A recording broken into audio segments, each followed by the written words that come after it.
Ethan Mallory didn't he look like a monster until 7 people lay dead and he vanished without a trace. What began as a quiet Sunday morning in Minneapolis turned into a blood-soaked mystery that haunted the nation. Snow fell gently over the city, covering sidewalks and rooftops, giving no warning of the violence about to erupt. The downtown farmers market, usually bustling with families and vendors, became a scene of horror as gunshots rang out. Panic erupted in seconds. People screamed and scattered in every direction. People avoided crowded spaces, and police patrols were doubled in public areas. But the discovery of the flash drive in his possession turned that relief into something far more unsettling.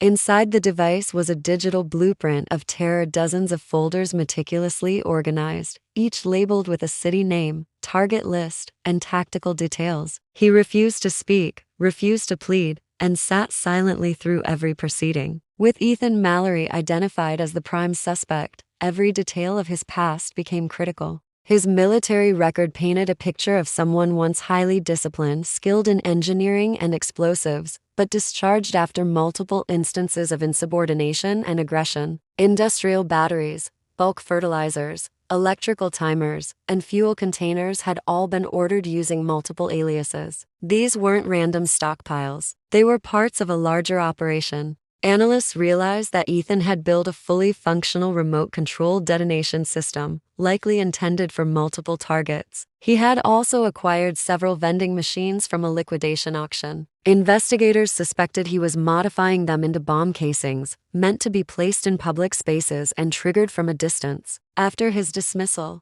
Ethan vanished from public life. He left no digital footprint, no known address, and no employment history. But with the partial fingerprint linking him to the burned vehicle, the search tightened. The courtroom was filled with families of victims, their faces a mix of anger and sorrow. Where he'd reportedly bought an old mill property under a fake name, locals in the area described the place as abandoned, overgrown, and constantly locked. Few had seen Ethan, but some mentioned late-night activity, lights flickering in the woods, loud bangs in the distance, and drones flying overhead. When authorities flew their own surveillance drone over the site, what they captured was alarming: a training ground with wooden dummies arranged in tactical formations, some riddled with bullet holes. The jury delivered a guilty verdict in under 3 hours. Ethan was sentenced to life without parole, but even as the door closed behind him, the fear lingered. The flash drive proved he was not a lone actor. The possibility of others, still silent and hidden, left a haunting question in everyone's mind: how many more were out there waiting? Investigators quickly realized that Minneapolis had only been the beginning. According to Ethan's files, he had intended to launch simultaneous attacks in 5 states, targeting transportation hubs, schools, hospitals, and public events. Each plan was as detailed as a military operation,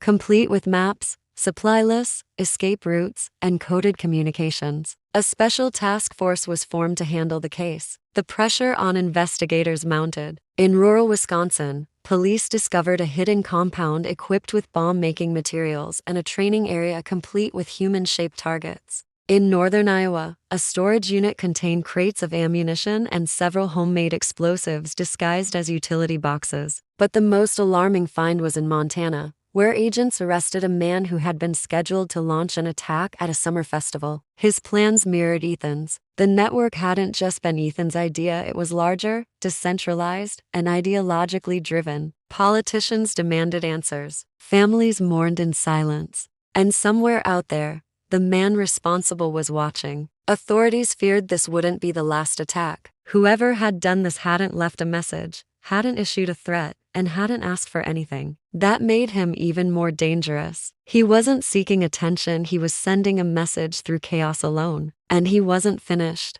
The sound of rapid gunfire echoed between the buildings, followed by the unmistakable silence of tragedy. Within 3 minutes, 7 people lay dead. 9 others were critically wounded. A separate team worked through Ethan's handwritten journal entries stored as scanned images. They revealed a man obsessed with control and vengeance. He wrote about betrayal, surveillance, and a belief that the government had robbed him of his identity. His words were chillingly calm, filled with military jargon and psychological detachment. In one passage, he described the Minneapolis shooting not as a tragedy, but as a performance test. That line alone sent shockwaves through the task force. The massacre had been a rehearsal. The shooter vanished before anyone could get a good look at him. As police raced against time, Ethan's dark past, chilling tactics, and hidden network revealed a terrifying blueprint for mass destruction. This is the true story of how law enforcement stopped a calculated killer before his next strike and uncovered a nationwide plot no one saw coming. It was a cold Sunday morning in January when terror gripped the heart of Minneapolis.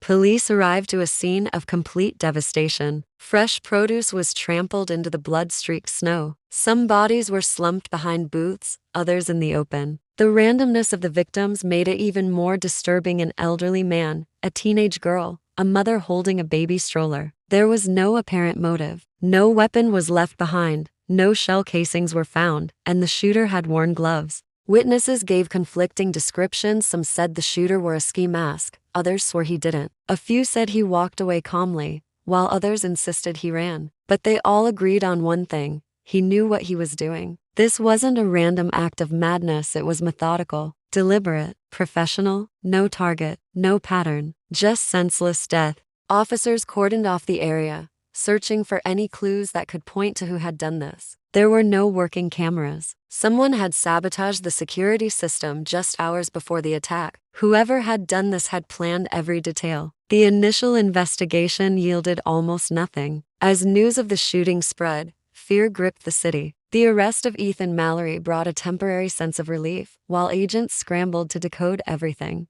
Investigators used clues from the drive to conduct coordinated raids across 3 states. Back in Minnesota, the trial of Ethan Mallory began under the highest level of security. Investigators knew they were racing against time. Surveillance teams tracked his possible last known location to Nils. They were parts of a larger operation. Analysts realized that Ethan had built a fully functional remote-controlled detonation system, likely intended for multiple targets. He had also acquired several vending machines from a liquidation auction. Investigators suspected he was modifying them into bomb casings, meant to be placed in public spaces and triggered from a distance.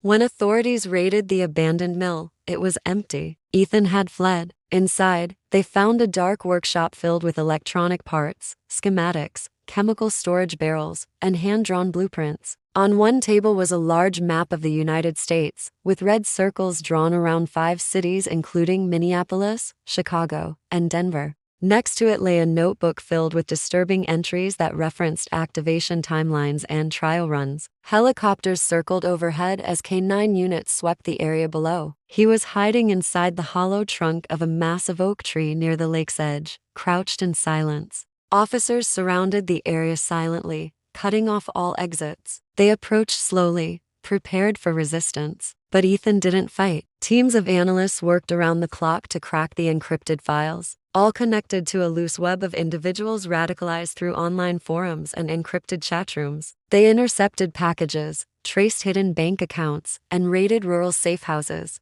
In Wisconsin, they found a garage converted into a bomb assembly station. In Indiana, a man was arrested trying to install a modified vending machine at a public train station. And in Montana, they caught a suspect en route to a county fair with a trunk full of explosives. Each arrest validated the reach of Ethan's plan. These people weren't members of any formal group. He refused to cooperate, his demeanor cold and unreadable. When he was brought to trial, the courtroom was packed with victims' families, law enforcement, and media. The prosecution presented overwhelming evidence, from the fingerprint to the manifesto. The jury found him guilty in record time. He was sentenced to life without parole. They were trained, scattered, and programmed to strike alone or in small cells. The flash drive had exposed only part of the network. Dozens of aliases remained unconfirmed, their identities still a mystery. The case that had begun with one silent shooter at a farmer's market now marked the beginning of a nationwide effort to dismantle something far more sinister. An invisible war waged in the shadows, and far from over. Several of them had already received supplies and instructions through dead drops across the Midwest. One of the most disturbing entries referenced a date only 3 weeks away, labeled Phase 2.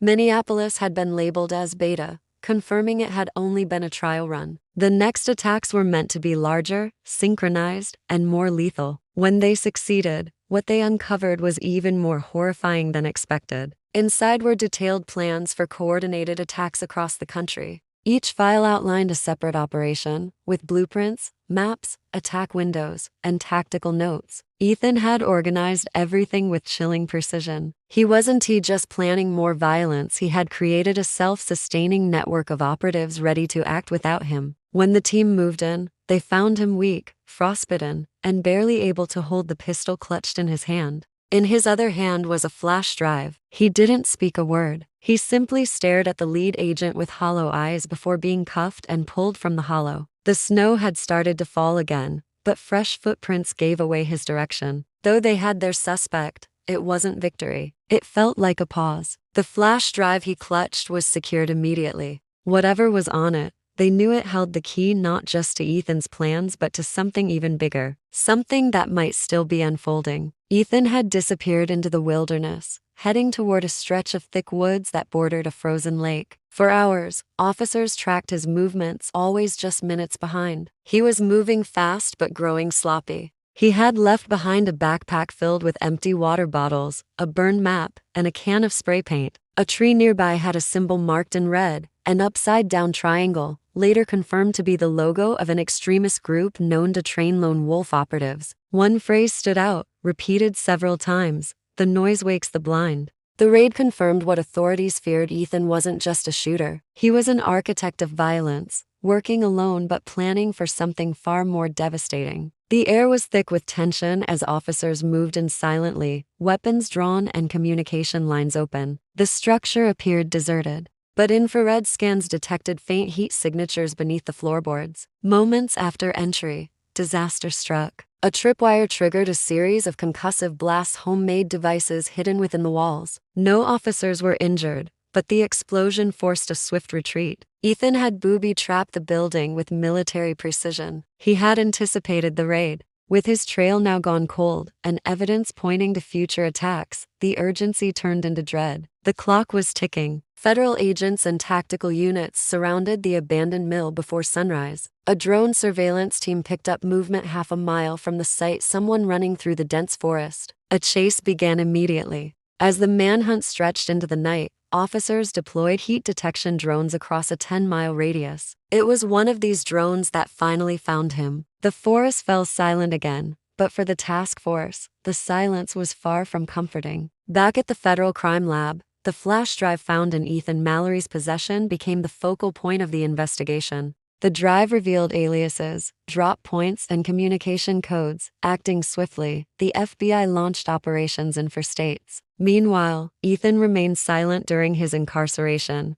but even with him behind bars, the threat wasn't over.